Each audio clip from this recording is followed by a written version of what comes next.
উপরে নিয়ে যাবেন না, মানে ওরা তো স্থানীয় জানছে, জোর করে ফকিরেরা কেড়ে নিবে। যদি পকেটে দেখে নেয়, হাত ঢুকিয়ে দিবি, আপনি কি করবেন? কিছু করার থাকবে না। আমি দেখছি উপরে যাওয়ার পর আমার কাছে কেউ আসছে না, পাবলিকের কাছে চাইছে টাকাটা। আমি একজন অক্ষম দেখলাম, চোখের ফুটো নাই, অন্ধ, কিন্তু এমন অন্ধ আল্লাহ সৃষ্টি, এই কপাল আর এই নাক মুখ একেবারেই সমান, চোখের ফুটোই নাই, নাকের এই উচ্চতা নাই, মুখের গোলাকারটা আছে, আর এই মুখের ওপরে দুটো ফুটো আছে, কিন্তু একেবারে সমান্তরাল, কোনো উঁচু নিচু কিছু নাই, আল্লাহ সৃষ্টি। আমি উনাকে দেখে মায়া হলো, আমি আমার মতো করে তাকে কিছু সহযোগিতা করলাম। আমাকে একজন ব্যক্তি বলছে, চাচা কেমন আছো, কখন এসছো? আমি ভাবছি এখানে আবার চাচাকে বলছে কেমন আছো, কখন এসছো। ভালো করে তাকিয়ে দেখছি, আমি চিনতে পারলাম না তো আপনাকে। আরে তুমি চিনতে পারলে না? আমি তোমার চাচা গো, অমুক জায়গায় বাড়ি, মিডিয়ার যুগ, নামটা বললে আবার সংবাদটা চলে যাবে তার কানে। অমুক জায়গায় বাড়ি, ডোমকুল এলাকায়। ও বুঝতে পেরেছি, ভালো করে খেয়াল করলাম, হ্যাঁ বুঝতে পেরেছি। এখানে কি ব্যাপার, আপনি তো এখানে থাকার লোক না? আমাকে বলছে, চাচা ওই যে আমাদের গ্রামে 3 মাস আগে মার্ডার গুলো হলো না, 3টে মার্ডারের আসামি 1 নম্বরের আমরা, এখনো জামিন নিতে পারা যায়নি। তাই উকিলেরা, পার্টির নেতারা বললো তুই আজমিরে গিয়ে পড়ে থাক। 3 মাস ধরে আসি এখানে, দাড়ি মাড়ি বড় করে, হাতে তসবিহ নিয়ে আল্লাহ আল্লাহ আল্লাহ আল্লাহ, আল্লাহ के नाम पे 10 रुपया दे दो, अल्लाह के नाम पे 10 रुपया दे दो। ও ভিক্ষা করছে, মানে বিরাট সাধু সেজেছে। বুঝতে পারলাম, ব্যাক করলাম। 2.5 থেকে 3 মাস পর দেখছি একদিন সকাল বেলায় চাচা আমার বাড়ির সামনে মোটরসাইকেল নিয়ে হাজির। আসসালামু আলাইকুম চাচা। ওয়ালাইকুম সালাম। চিনতে পারছেন? আমি জি ভালো তো চিনতে পারলাম না। কি দেখলাম আর কি দেখছি, তোমারও বুদ্ধি নাই, তোমারও বুদ্ধি নাই। বাড়ি কবে আসলেন? এই গত সপ্তাহে সব জামিন হয়ে গেছে, আর কোনো কেস নাই, বাড়ি চলে এসেছি।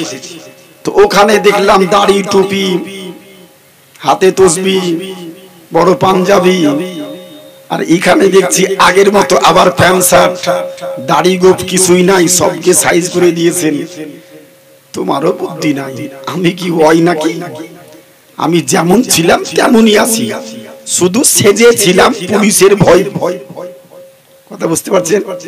সাধু সাজা খুব সহজ, আলিম হওয়া খুব সহজ, সাজা খুব সহজ, কিন্তু হওয়াটা অত সহজ না। একজন আলিমের চরিত্র হবে যার চোখে মুখের দিকে দেখলে মানুষের আল্লাহ আল্লাহ স্মরণ হবে, যার চেহারার সৌন্দর্য কালো হতে পারে, ফর্সা হতে পারে, সে যেমনই আল্লাহ সৃষ্টি হোক না কেন, কিন্তু যার চেহারার মধ্যে একটা সৌন্দর্য, আলোক রশ্মি, নবীর নূর তার চেহারার মধ্যে চমকাবে। দূর থেকে তার চোখের দিকে দেখলে অন্য কথা ভুলে গিয়ে আল্লাহ ও রাসূলের কথা, দ্বীন ইসলামের কথা মনের মধ্যে জাগৃত হবে। প্রকৃতপক্ষে জানবেন তিনি হচ্ছেন আলিম। আর যার কথা শুনলে খারাপ কথাটাই বেশি মনে পড়ে যাবে, ও আলিমের নামে কলঙ্ক, ও হচ্ছে এক ধরনের জালিম। বুঝতে পেরেছেন?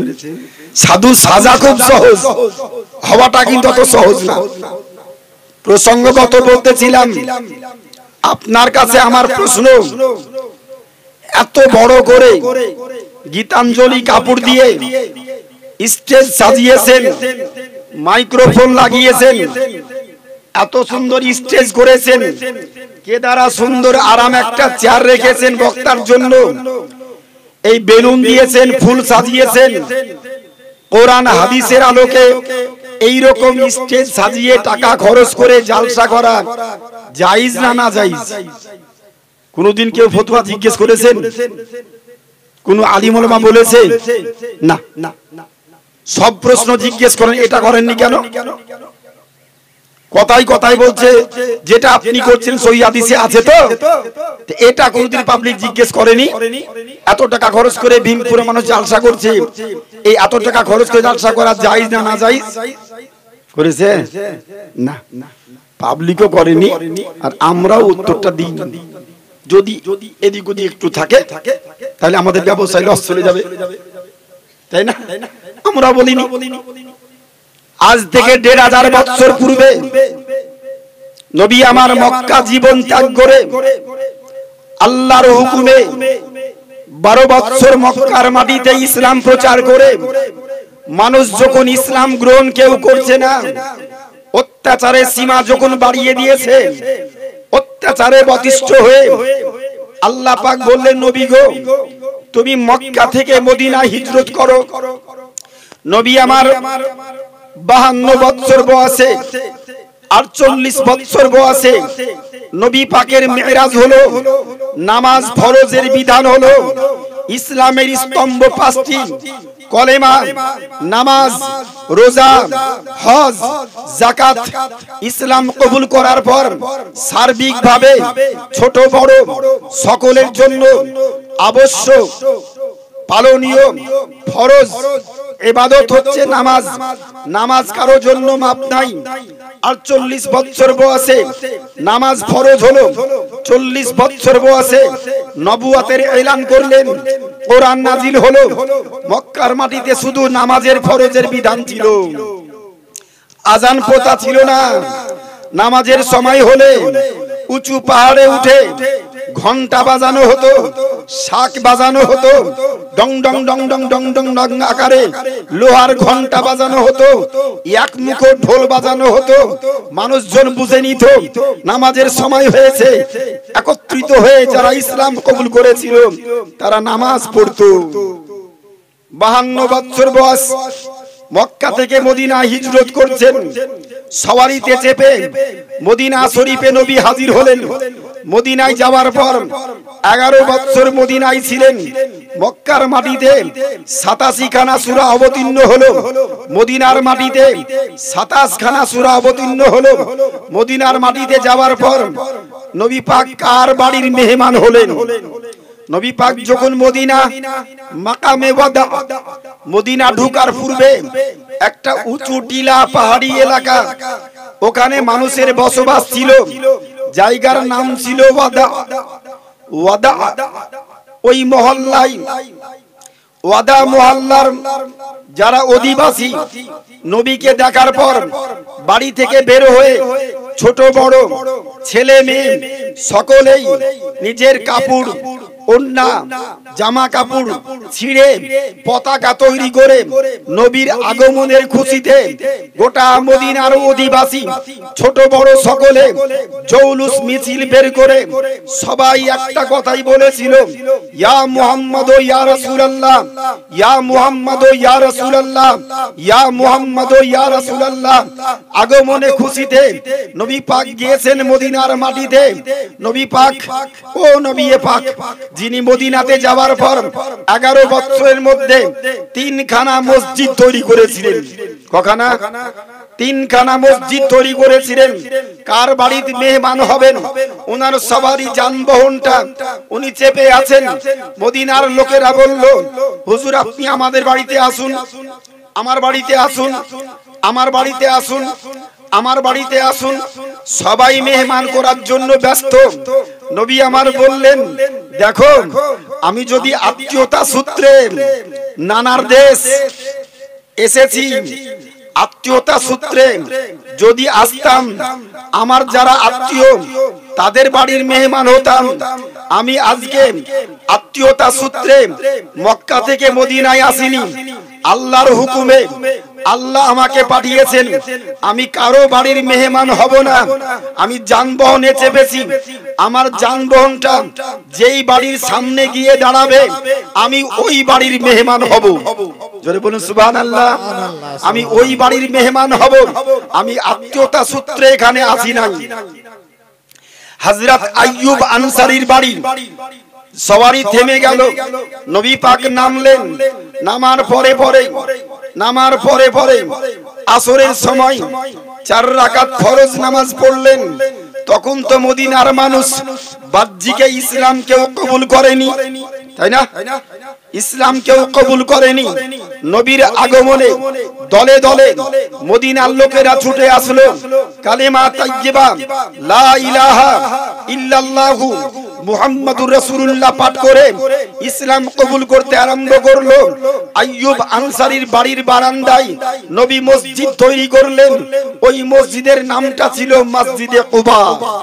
নবী আমার বলেছেন, পৃথিবীর যে কোনো হাজী হজ করতে এসে, পৃথিবীর যে কোনো ব্যক্তি মক্কার মাটিতে এসে মসজিদে কুবাতে 2 রাকাত নফল নামাজ পড়বে, যতবার পড়বে, যতবার পড়বে, যতদিন পড়বে, যতবার 2 রাকাত নফল নামাজ পড়বে, ওই ব্যক্তির আমলনামায় একটা করে উমরা হজের নেকি আল্লাহ লিখে দিবেন।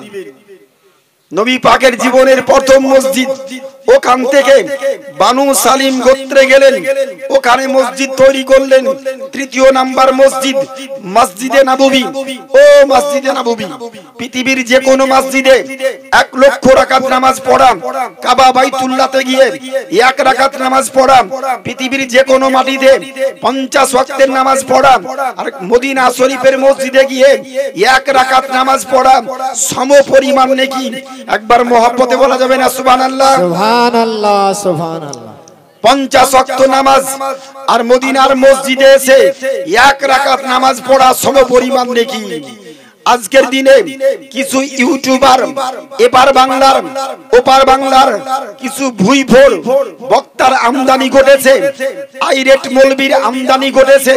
বলছে হজ করতে গেলে মক্কায় যাও, যত হজের আহকাম মক্কাতে আছে, মিনা মক্কাতে, মুজদালফা মক্কাতে, আরাফাত মক্কাতে, সাফা মক্কাতে, মারওয়া মক্কাতে, কাবা মক্কাতে, মাকামে আর মক্কাতে, তারপরে মা হালিমার বাড়ি মক্কাতে, সব কাজ হচ্ছে মক্কায়।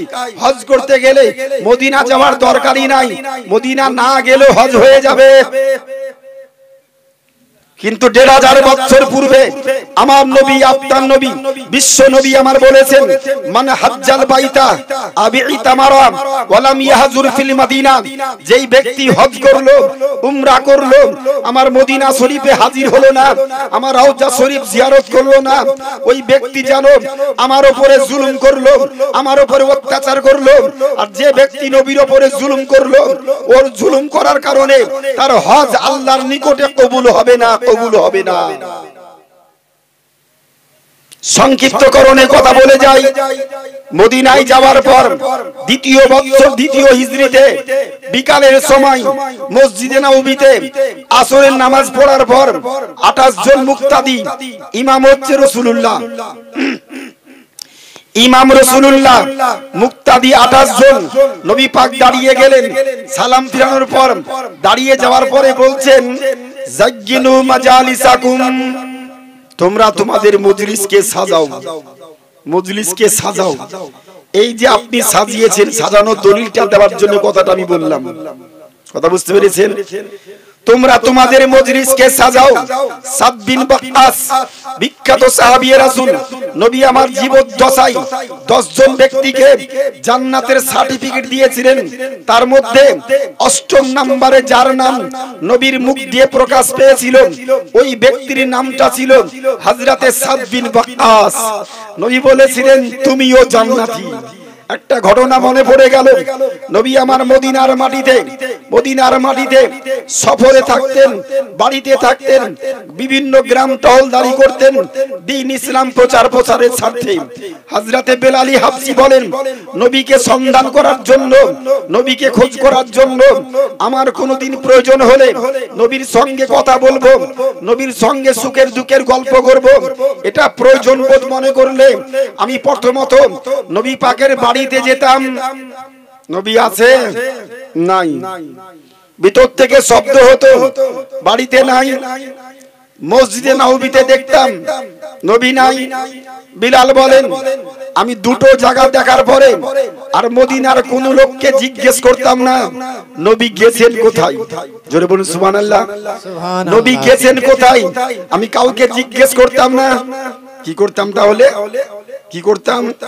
মদিনার অলিগলিতে, যেই মদিনার অলিগলির ধুলো বালিকে হাতে তুলে নাকের কাছে নিয়ে গিয়ে ঘ্রাণ শক্তি গ্রহণ করতাম। হাই আমার পয়গম্বর ঘর থেকে বের হওয়ার পর নবী মদিনার যেই মাটিতে কদম রাখতেন, যেই মাটিতে কদম রাখতেন, নবী পাক যাবার সময় যেই মাটিতে কদম রাখতেন, ওনার বাড়ি ফিরা পর্যন্ত ওই মাটির ধুলিকণা থেকে জান্নাতি মুস্কে আম্বারার সুগন্ধ বের হতো। আমি কাউকে জিজ্ঞেস না করে মদিনার অলিগলি মাটির ঘ্রাণ শক্তি গ্রহণ করতে আরম্ভ করতাম, নাকে নিয়ে শুনতাম, শুনে শুনে নবী আমার যেখানে থাকতেন নবীর গন্তব্য স্থানে হাজির হয়ে যেতাম। সুবহানাল্লাহ সুবহানাল্লাহ। একদিনের কথা, নাস্তা খাওয়ার সময়, চাস্তের সময় নবীর প্রয়োজন বোধ মনে করলাম, ঘরে পেলাম না, মসজিদে পেলাম না। বেলাল বলে ওনাকে সন্ধানের জন্য বেরিয়ে গেলাম। মাটির ঘ্রাণ শক্তি গ্রহণ করতে করতে একটা ফাঁকা মরুভূমির পথ, মাঠের দিকে চলে গেলাম। বড় একটা বাগান দেখলাম, বাগানটা চতুর্দিক ঘিরা, বাগানের ভিতরে নবী আছেন। আমি বাইরে থেকে নবী পাকে নুরানি বদনের জান্নাতি সুগন্ধ বাইরে থেকে পাচ্ছিলাম। কিন্তু বাগানে কেমন করে প্রবেশ করব? তিনবার টহলদারি করলাম, বাগানে প্রবেশ করার গেট খোঁজ করে পেলাম না। পরিশেষে ওই বাগানে সেচ দেওয়ার জন্য হাই ড্রেন করা ছিল, হাই ড্রেন করা ছিল। ওই ড্রেনে হামাগুড়ি পেরে শুয়ে গেলাম, হামাগুড়ি পেরে শুয়ে শুয়ে শুয়ে শুয়ে শুয়ে শুয়ে কুমিরের মতো আমি ওই ভিতর দিয়ে ভিতরে প্রবেশ করলাম, ড্রেনটা দিয়ে ভিতরে প্রবেশ করলাম। ভিতরে যাওয়ার পরে দেখতে পেলাম নবী আমার একটা খেজুর গাছের নিচে চোখ বন্ধ করে আল্লাহর ধ্যানে চুপচাপ বসে আছেন। জোরে বলুন সুবহানাল্লাহ। চুপচাপ বসে আছেন। বেলাল বলে আস্তে আস্তে ধীরে ধীরে কাছে গেলাম, নবীকে গিয়ে সালাম দিলাম। নবী আমার সালামের উত্তরখানা দিলেন। দেওয়ার পরে বললেন কাইফা আতাইতা হাউনা ইয়া বিলাল, বিলাল তুমি এখানে কেমন করে আসলে, কি প্রয়োজন? বলে হুজুর আপনার সঙ্গে সাক্ষাতের বিশেষ প্রয়োজন, দুটো সুখের দুঃখের কথা বলবো। নবী আমার কিছু কথা শুনলেন না, ওইটুক কথা শোনার পরে বললেন ইজাব ইজাব মিনাল হাদিকা, বাগান থেকে তুমি বেরিয়ে যাও। কেমন কথা হলো? বহু আশা করে এসেছেন সাক্ষাৎ গল্প গুজব করবে, আর নবী দেখা মাত্র বলছে বাগান থেকে বেরিয়ে যাও, বাগান থেকে বেরিয়ে যাও। নবী যখন বলছেন মন যতই খারাপ হোক না কেন, আর কি ওখানে থামা যাবে? বেলাল বলছে নবীর কথা শুনে বাইরে থেকে গেট পাচ্ছিলাম না, কিন্তু ভিতর থেকে যখন বাগানের চতুর্দিকে লক্ষ্য করলাম তিনখানা গেট নজর আসলো। কাছাকাছি গেট যেটা ছিল, গেটের কাছে যাচ্ছিলাম, কাছাকাছি পৌঁছেছি, গেটটা খুলবো, বাইরে বের হব। নবী পিছন থেকে ডাক দিচ্ছেন আকরিবিয়া বিলাল ইতিবিল ফর, বেলাল কাছে এসো, তাড়াতাড়ি এসো। জোরে বলুন সুবহানাল্লাহ। কাছে এসো, তাড়াতাড়ি এসো। বেলাল বলছে নবীর কথা শুনে আনন্দ পেলে আনন্দিত হলাম, ব্যাক করলাম। ব্যাক করার পরে নবী আমার দিকে তাকিয়ে বলছে বেলাল আসলে চলে যাচ্ছ, তোমার কথা ছিল, আলোচনা ছিল, কিছু তোমার মনের ইচ্ছা ছিল, আমিও শুনলাম না, তোমারও বলার অবকাশ হলো না, তো তোমাকে ডাকলাম, আবার তোমাকে বলছি আবার চলে যাও। কেমন কথা হলো? ডাকলেন কথা বলবেন, আবার বলছে চলে যাও।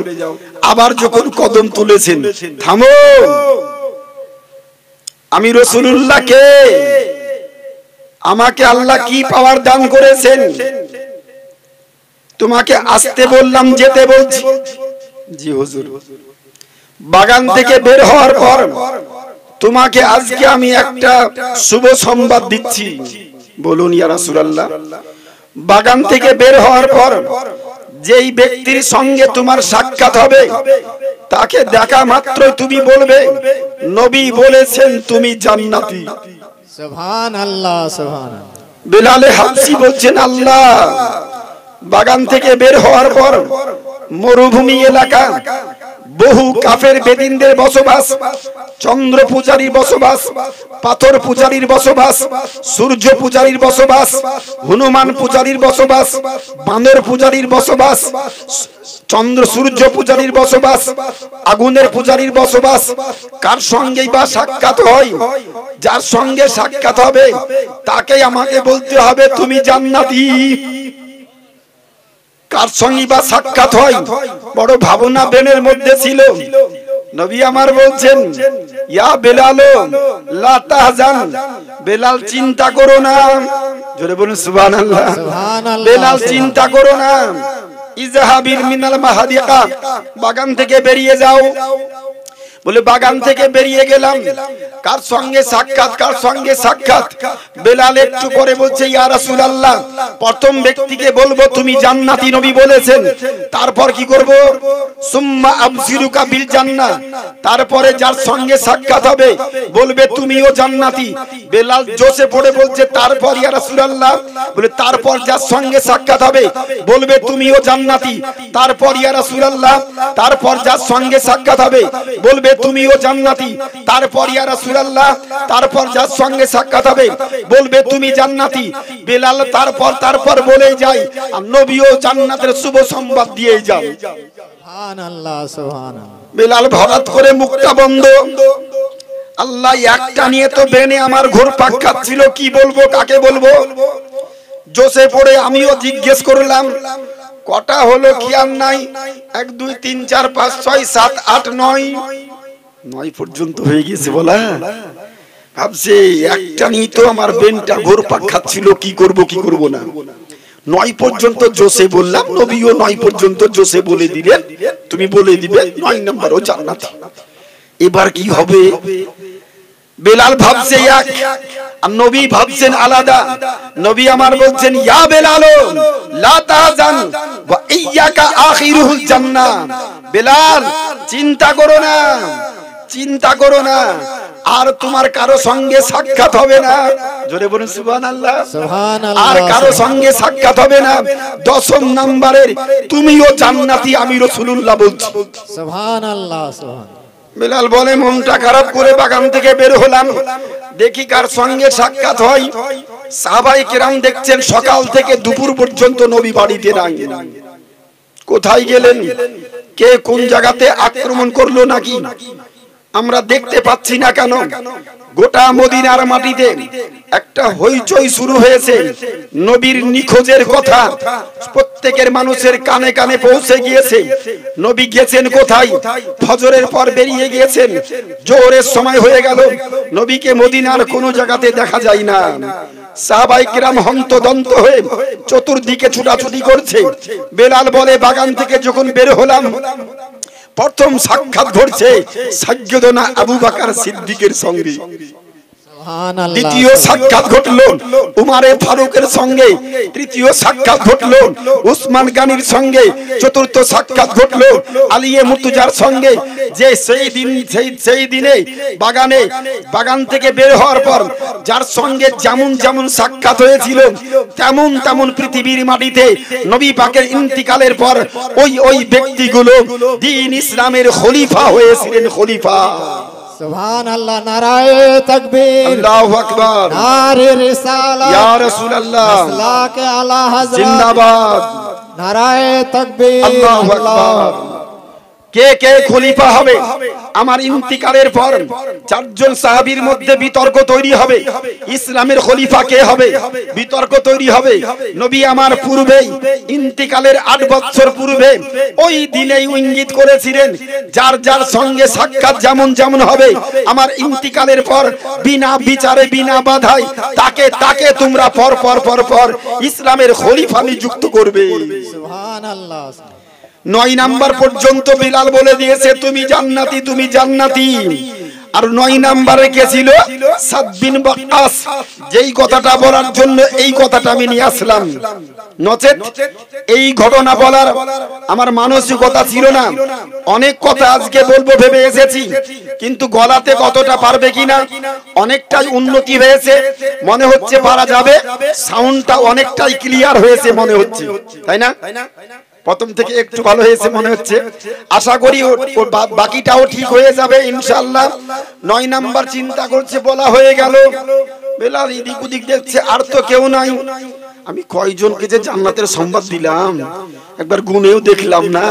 এবার ঘুরিয়ে গুনতে আরম্ভ করেছে, 1 2 3 4 5 6 7 8 9, আরে 9 পর্যন্ত হয়ে গেছে। তো আর তো থাকার কথা না, কেউ ফাঁকা তো সামনে কেউ থাকবে না।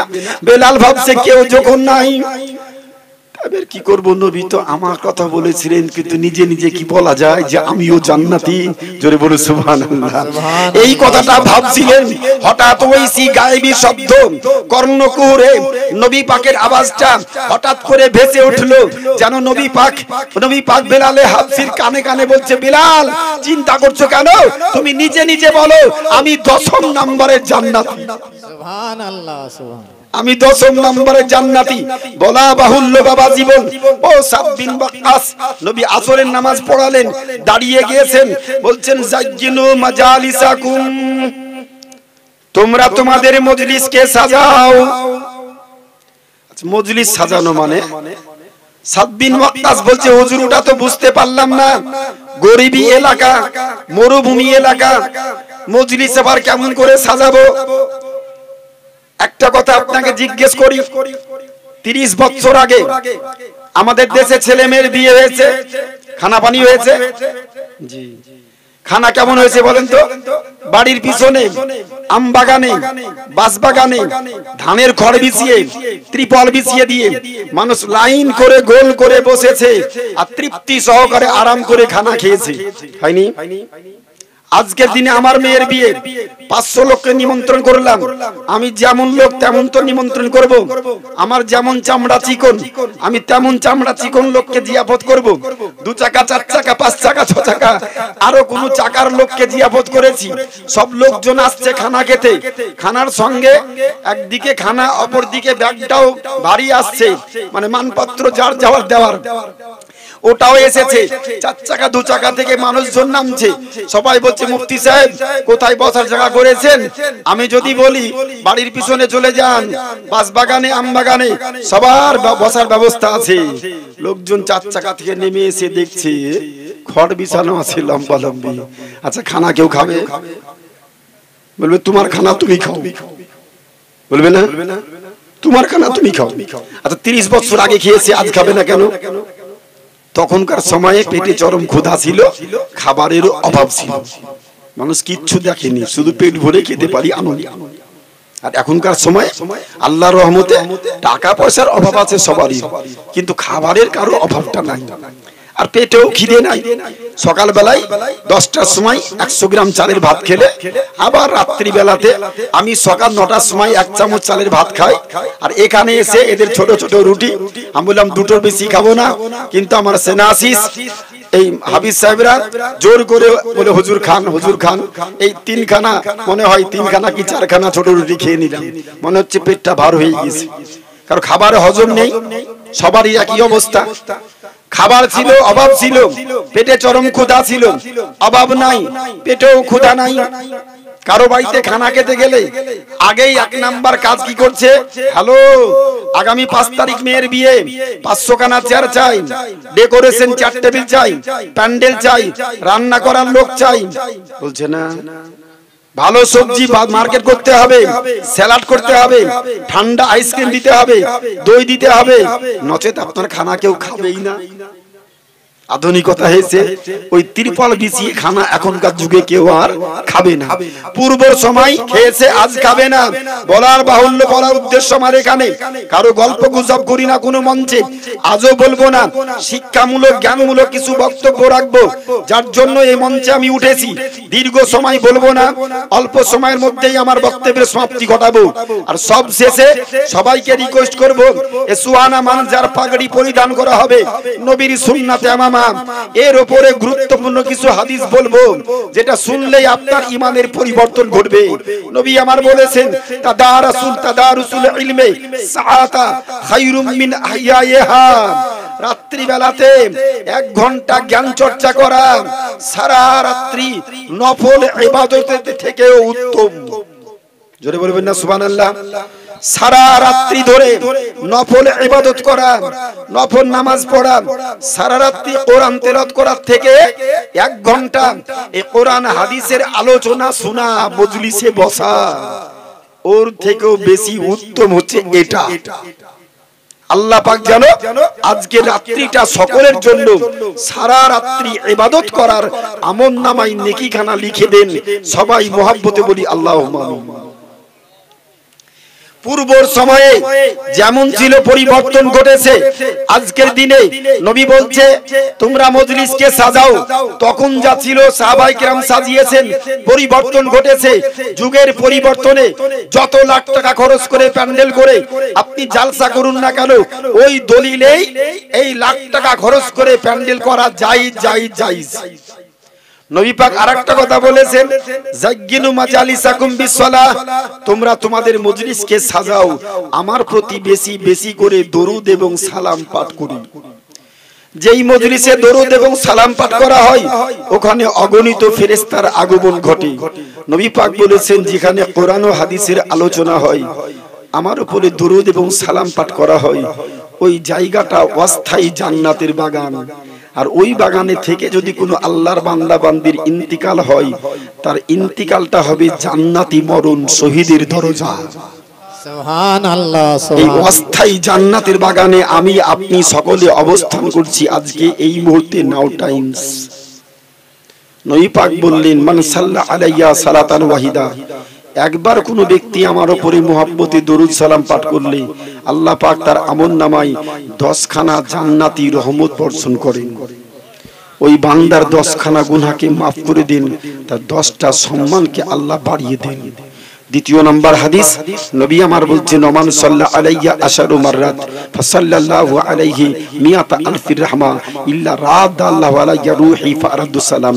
পৃথিবীর যে কোনো প্রান্ত হতে আল্লাহর বান্দা বান্দি আমার উপরে 10 বার দরুদ এবং সালাম পাঠ করলেন, ওই ব্যক্তির উপরে আল্লাহ তাআলা খুশি হয়ে 1000 জান্নাতি রহমত বর্ষণ করেন। সুবহানাল্লাহ। ওই ব্যক্তির 1000 গুনাহ মুসিবতকে আল্লাহ দূর করে দেন, 1000 সম্মানকে বাড়িয়ে দেন। নবী আমার বলছে শুধু তাই নয়, যেখান থেকেই পড়ুক না কেন আল্লাহর দায়িত্বপ্রাপ্ত ফেরেশতা ওই দরুদ সালাম কাঁধে করে বহন করে নিয়ে আমার মদিনা শরীফে পৌঁছে দেয়।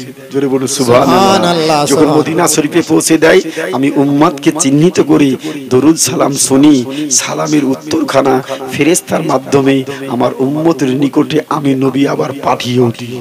সুবহানাল্লাহ। এই সবার সৌন্দর্য বৃদ্ধি করার জন্য ছোট্ট করে একবার দরুদ শরীফ পাঠ করি, বক্তব্যের সূচনা করি। আল্লাহুম্মা সাল্লি আলা সাইয়্যিদিনা মাওলানা মুহাম্মদ ওয়া আলা আলি সাইয়্যিদিনা মাওলানা মুহাম্মদ সাল্লাল্লাহু মুহাম্মাদিন সাল্লাল্লাহু মুহাম্মদ হরদম জবান से निकालो पाक नामे मुहम्मद हरदम जबान से निकालो शफीना मुहम्मद।